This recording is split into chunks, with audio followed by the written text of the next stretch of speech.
સમાચારમાં આગળ વાત કરીએ, એક તરફી થવા જઈ રહેલ રાષ્ટ્રપતિ ચૂંટણીના જંગમાં વિપક્ષે જોરદાર એન્ટ્રી કરી છે। વિપક્ષ દ્વારા રાષ્ટ્રપતિ પદના ઉમેદવાર તરીકે મીરા કુમારની જાહેરાત કરવામાં આવી છે।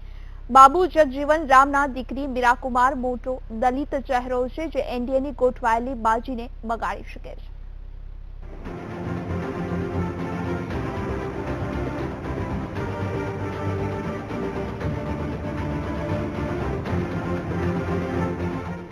રાષ્ટ્રપતિ પદ માટેની જંગ આમ તો એક તરફી બનવા જઈ રહી છે। આવા સમયે વિપક્ષે દલિત કાર્ડ ખેલવા સાથે મહિલા કાર્ડ પણ ઉતાર્યું છે। પૂર્વ લોકસભા સ્પીકર મીરા કુમારને વિપક્ષના રાષ્ટ્રપતિ પદના ઉમેદવાર તરીકે ઘોષિત કરાયા છે। કોંગ્રેસ અધ્યક્ષા સોનિયા ગાંધીની આગેવાનીમાં મળેલી બેઠક બાદ તેમના નામની જાહેરાત કરવામાં આવી। રાષ્ટ્રપતિ પદના ઉમેદવારની સંયુક્ત પસંદગી માટે 17 જેટલા વિપક્ષી દળો એકઠા થયા હતા। બેઠક બાદ સોનિયા ગાંધીએ મીરા કુમારના નામની જાહેરાત કરી હતી।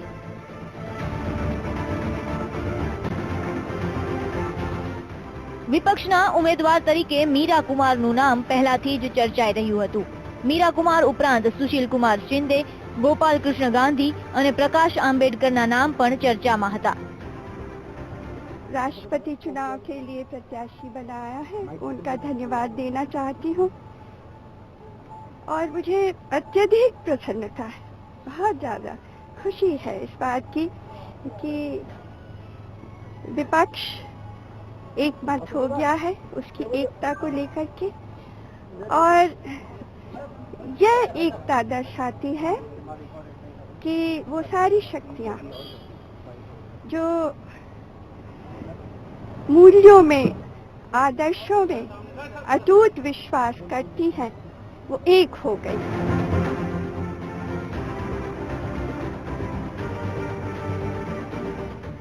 विपक्ष द्वारा मीरा कुमार ની પસંદગી એનડીએની બાજી બગાડી શકે છે। મીરા કુમાર કોંગ્રેસના વરિષ્ઠ નેતા છે અને પાર્ટીનો મોટો દલિત ચહેરો પણ। પૂર્વ ઉપપ્રધાનમંત્રી બાબુ જગજીવન રામની દીકરી હોય અને સાથી પક્ષોમાં તેમની સારી છબી છે। ઉચ્ચ શિક્ષિત છે અને વકાલત કરેલી છે। મીરા કુમાર 2009 થી 2014 સુધી લોકસભાના સ્પીકર રહી ચૂક્યા છે। તેઓ લોકસભાના પ્રથમ મહિલા સ્પીકર તરીકે પણ ચૂંટાયા હતા। 5 વખત સાંસદ રહી ચૂક્યા છે મીરા કુમાર। તેમણે દિલ્હીની મિરાંડ હાઉસ કોલેજથી અભ્યાસ કર્યો છે। 1970માં તેઓ ભારતીય વિદેશ સેવા માટે પસંદગી પામ્યા હતા। મીરા કુમાર ઘણા દેશમાં ભારતના ડિપ્લોમેટ પણ રહી ચૂક્યા છે। સામે પક્ષે કોવિંદ યુપીના કાનપુરમાં એક સામાન્ય પરિવારમાં જન્મ્યા છે। તેમણે કાનપુરથી અભ્યાસ કર્યો અને સ્વયંસેવક સંઘ સાથે જોડાયા બાદ રાજકારણમાં પ્રવેશ કર્યો। કોવિંદ પણ વહીવટી સેવા માટે ચૂંટાઈ આવ્યા હતા।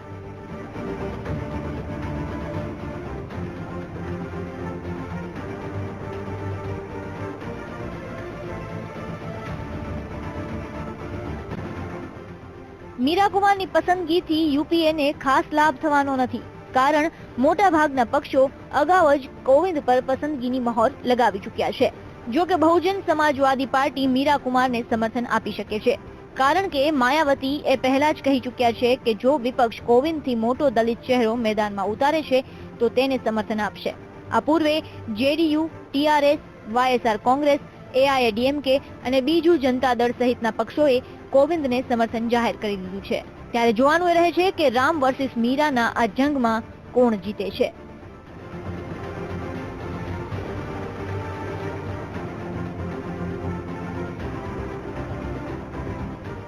Bureau report, VTV news.